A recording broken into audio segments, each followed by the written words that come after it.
الحمد لله رب العالمين.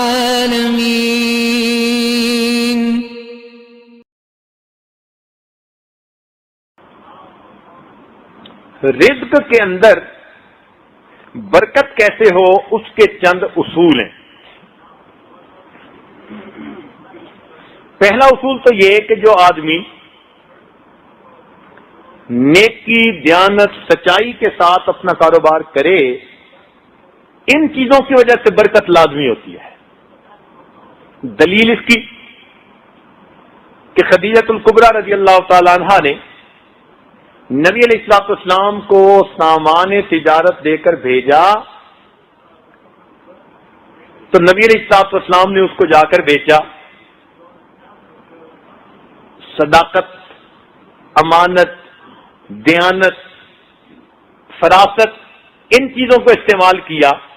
نتیجہ کیا نکلا کہ اس مال کا منافع عام معمول سے دگنا منافع ہوا، جس پر خدیجہ کبریٰ حیران ہوئی کہ بھئی اتنا زیادہ منافع روٹین میں ہوتا ہی نہیں تھا.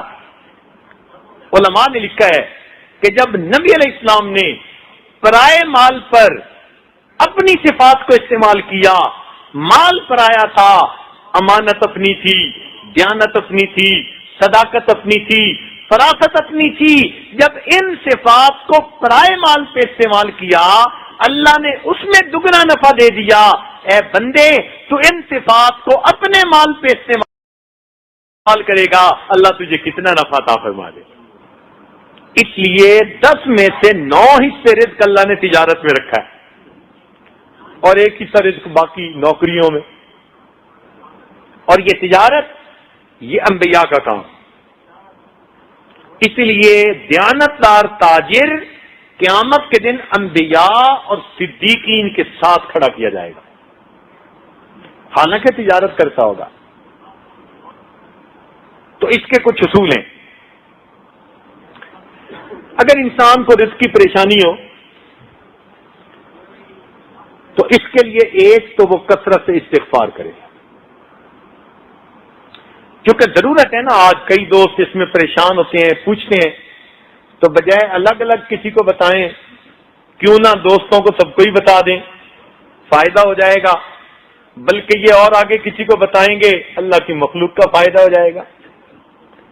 تو رزق کی پریشانی دور کرنے کے لیے پہلا عمل انسان کثرت سے استغفار کرے.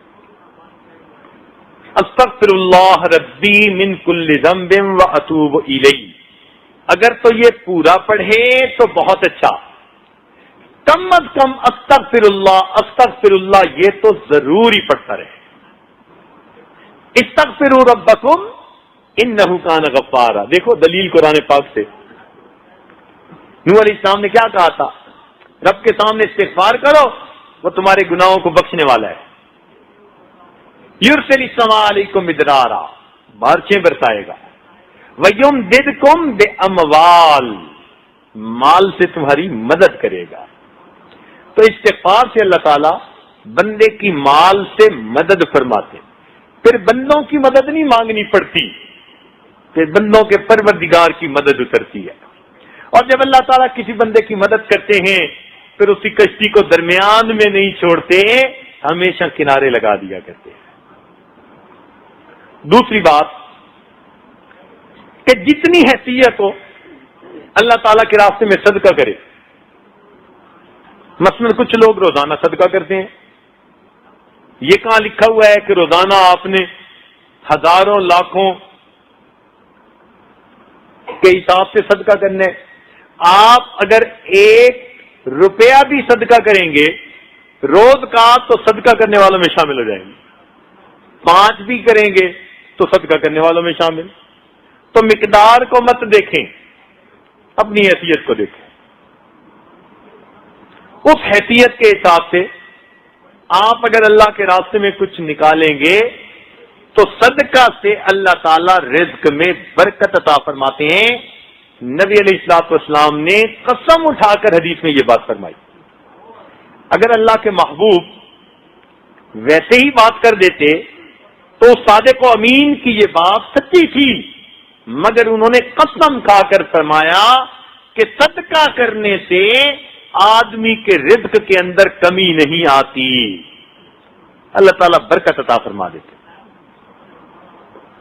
تیسری بات، کمزوروں کے اوپر احسان کرنے سے، کوئی ہینڈی کیپڈ ہے، بیوہ ہے، یتیم ہے، مسکین ہے، چھپ کے اس کی مدد کرنا، پتہ ہی نہ چلے،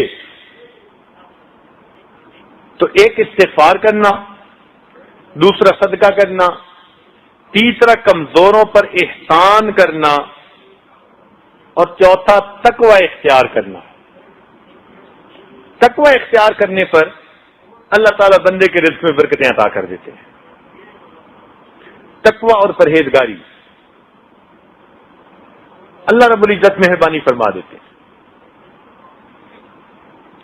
اور پانچویں چیز، ہجرت کرنا۔ ہجرت کرنا یہ بھی رزق کے بڑھنے کا سبب ہے، حدیث پاک میں آتا ہے۔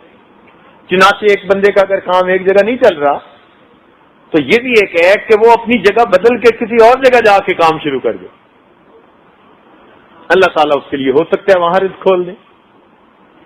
اور ایک آخری بات حدیث پاک میں جو کہی گئی کہ بار بار حج اور عمرہ کرنا یہ بھی بندے کا رزق بڑھنے کا ایک سبب بن جاتا ہے۔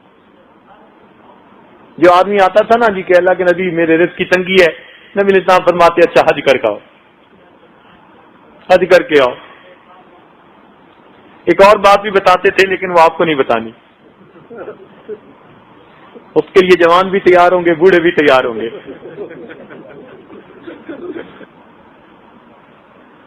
تو اگر یہ چند اعمال اپنائے جائیں تو ان اعمال سے انسان کے رزق کے اندر برکت آ جاتی ہے۔